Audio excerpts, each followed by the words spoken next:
While it may be well-intended, but the reality of the welfare state is that it discourages savings and production while at the same time encouraging a culture of dependency. The level of production required to generate the tax revenue needed to sustain the welfare state is an inescapable paradox. The Cultural Consequences of the Welfare State by Daniel Morena-Vitan of the Mises Institute. The foundations of the welfare state can be found in Bismarck's idea of the social state, which at first was used to fight socialists on a political level, but hell is full of good intentions. Bismarck in the 1880s created compulsory insurance for accident, health, disability, and age pensions. He called them state socialism and explained that all measures were socialist and the state had to adapt to a little more socialism. What he wanted was to make the workers more dependent on the state and on him, that is, to have a dependent population under the ideology of national collectivism. The idea was that it would generate dependence and loyalty, which the German government needed to dominate Europe. He saw it as an advantage to have 700,000 pensioners drawing rents from the state, especially those who did not have much to lose and mistakenly believed they had much to gain through public pensions. Jesus Huerta de Soto explains that the conception of the human being as a creative actor leads to accepting the ethical principle that every human being has a natural right to appropriate the fruits of his own creativity. It is a fundamental principle that makes the market economy possible and which is attacked by state interventionism. The welfare state, failing to comply with this ethical principle, produces a generalized lack of coordination and imbalance in the different areas in which it acts, hindering economic development.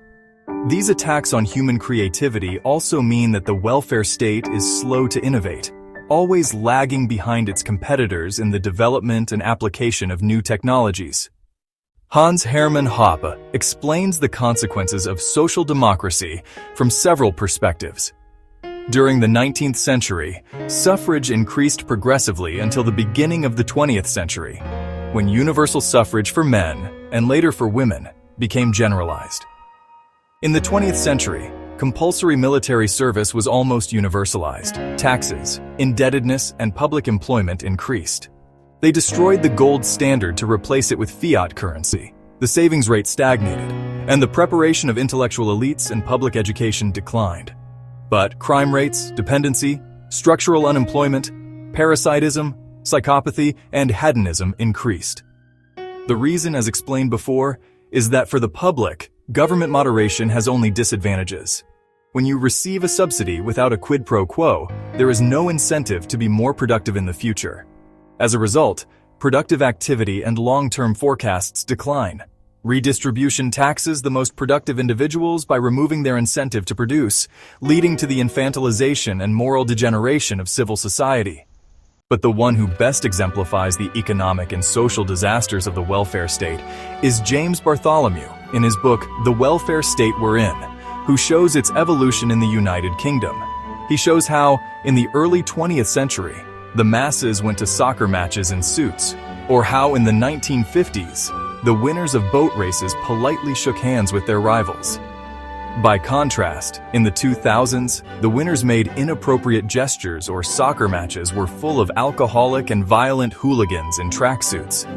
It also shows how private charity through donations fell from around 10% of wages during the Victorian era to 1% today, or how 25% of Britons now rely on government grants. Bartholomew tells how the Victorian era and its virtues flourished from 1834 onwards, from Edwin Chadwick's 1832 report on the Poor Laws, which guaranteed free food and lodging, causing the incentive to seek work to be reduced, creating a culture of corruption and crime, what we might call lumpen culture. But the government did not learn, and in 1911, Churchill succeeded in introducing national unemployment insurance, even though the reality was that 10 million of the 12 million covered were already covered through friendly societies or workers' unions. These laws, which became more and more widespread, once again encouraged unemployment. At the social level, unemployment increases suicide attempts tenfold and is the major cause of depression and unhappiness. But so is incivility and delinquency, especially among young people. For example, In Northern Ireland, it was found that teenagers were twice as likely to commit crimes if they were not working or studying. However, incivility does not only translate into crime. For example, in Birmingham, it was found that while men are more likely to swear and threaten, women are more likely to engage in antisocial behavior, such as not giving up their seat to a pregnant woman. Bartholomew also explains the problems of the NHS, British Public Health Service, and public education. On the NHS, he denounces the long waiting lists and how it has caused, in conjunction with the public university, a reduction in the number of students becoming doctors. Public schools encourage students with behavioral problems because they keep all students compulsorily schooled up to 16 in a prison where a gang atmosphere is quickly created in which power is held by the strongest. Alienated and bored children quickly become delinquent, starting by bullying their classmates. This means that teachers have to take charge of pacifying instead of teaching, often without success. The reality is that the poorest end up with the worst education and the worst healthcare. The case of pensions is notable, which went from 14% in 1905 for those over 60 years of age to 57% in 2003, eliminating all incentive to save and impoverishing in general terms. While friendly societies fostered a sense of responsibility and created natural incentives to do good and live decently, due to the explicit declarations made by their members, the welfare state has led to the elimination of this responsibility to act decently, encouraging incivility, vandalism, and lawbreaking. James Bartholomew finally remarks that out-of-wedlock childbearing was between 4 and 5% between 1900 and the early 1960s, and in the 2010s it was at 40%. In the 1950s, for an unmarried young woman with children, there were virtually no social benefits. The burden was on her and her family, and abortion was illegal, so there was less incentive to have sex outside of marriage. Parents educated their children not to get any woman pregnant, because they could ruin her, being a disaster for her. In 2003, on the contrary, the state paid single mothers a living wage and often provided free housing, while the families only received more and more tax burdens. This has dire consequences, even with regard to violence.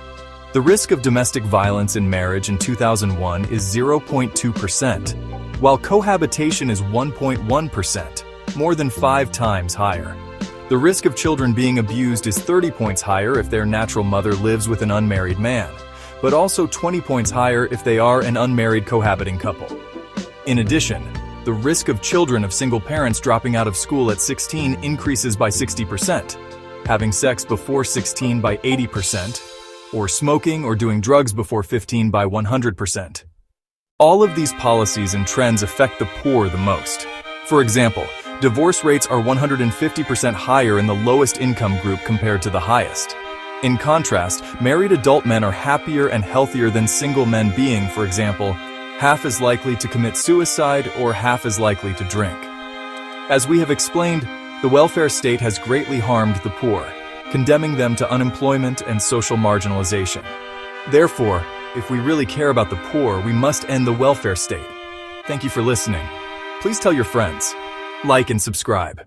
We look forward to talking again soon.